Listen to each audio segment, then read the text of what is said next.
Today we're making Spritz cookies. These are a Christmas favorite made using a cookie press, and if you've never used one of these, or if you have but you've struggled, I have a tip for you that'll make this quick and easy. So let's get baking.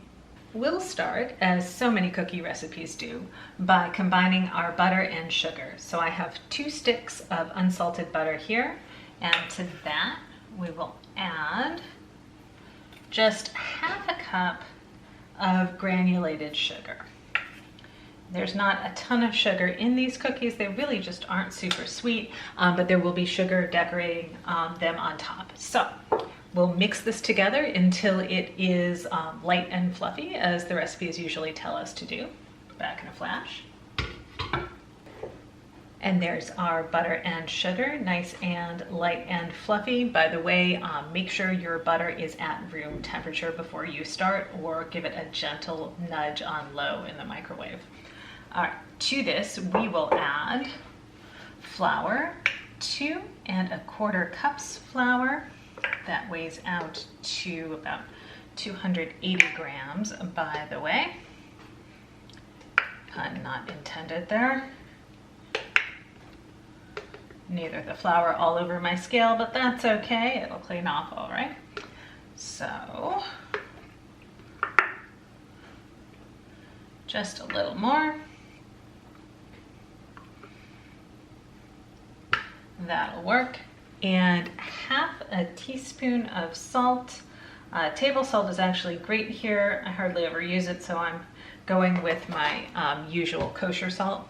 And we will give that a mix just until it's thoroughly incorporated, no patchy bits of flour in there.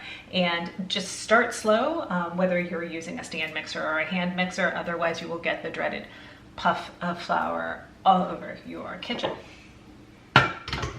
Our flour and salt are all mixed in. You can see this is a pretty dry, crumbly dough so far. Last couple of things to go in. We'll fix that though. We have 1 egg. Clean off the fingers. All right.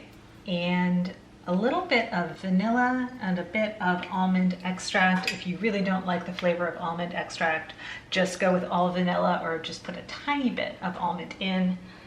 A teaspoon altogether. So I'll go with mostly vanilla and just top that off with the almond, like so. We'll mix that until it's thoroughly incorporated, and that's going to be our dough.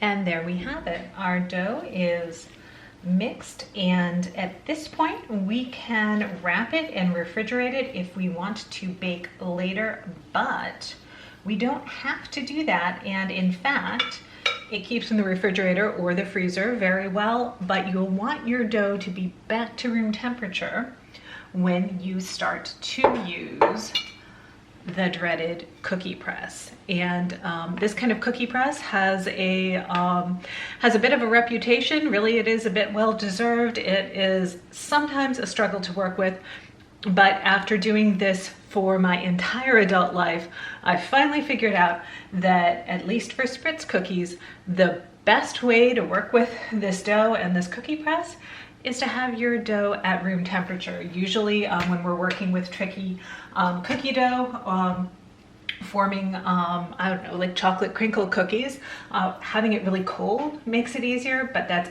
actually not the case, at least not for me, with this stuff. So we're gonna get these cookies formed. We'll slide the mixer out of the way, put our lined cookie sheet right here, and we are going to, and of course, if you don't have a cookie press like this, you could get one. Big box stores sell them and such.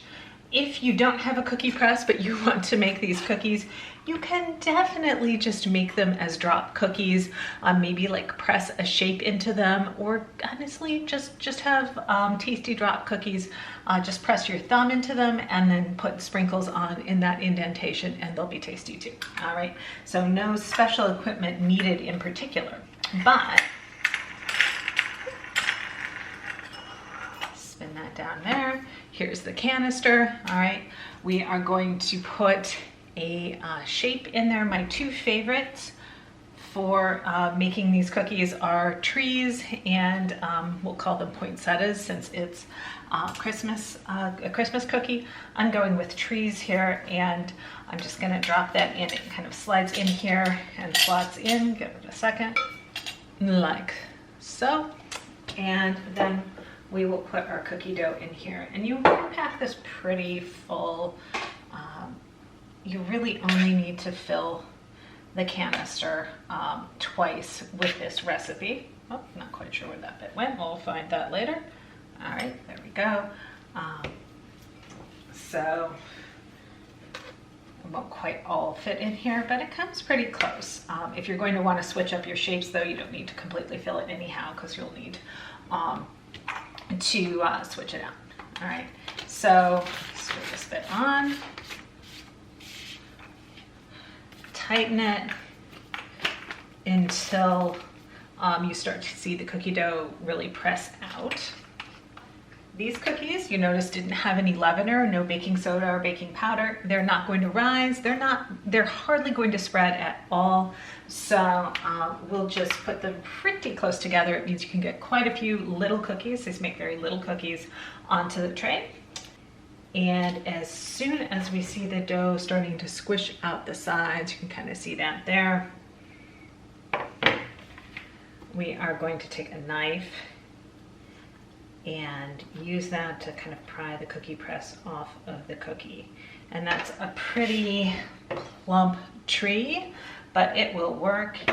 And the knife is, because this cookie dough is at room temperature as opposed to chilled, so it doesn't come off of the cookies, don't kind of pop off of the cookie press really cleanly on their own. But that's the price we pay for not struggling with the cookie press itself.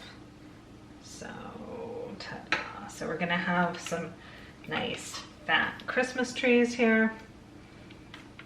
This one will be maybe not quite as fat, and we're just gonna keep going.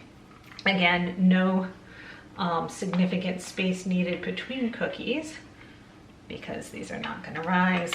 They're barely going to spread at all. And we'll just keep going until we filled this up, and then we will be decorating with colored sprinkles and putting into a 400-degree oven. We'll take a look at them before they're ready to go in there for just about 6 or 7 minutes. All right, we'll check back when they're ready for the oven.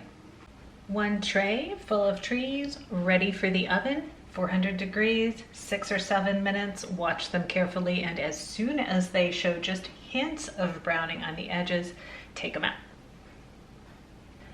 After 7 minutes in the oven, our cookies are done. All they need now is a few minutes to cool on the cooling rack, and then we can give them a taste. We hope you give these a try, and you check back every Friday at 4 o'clock for a new recipe.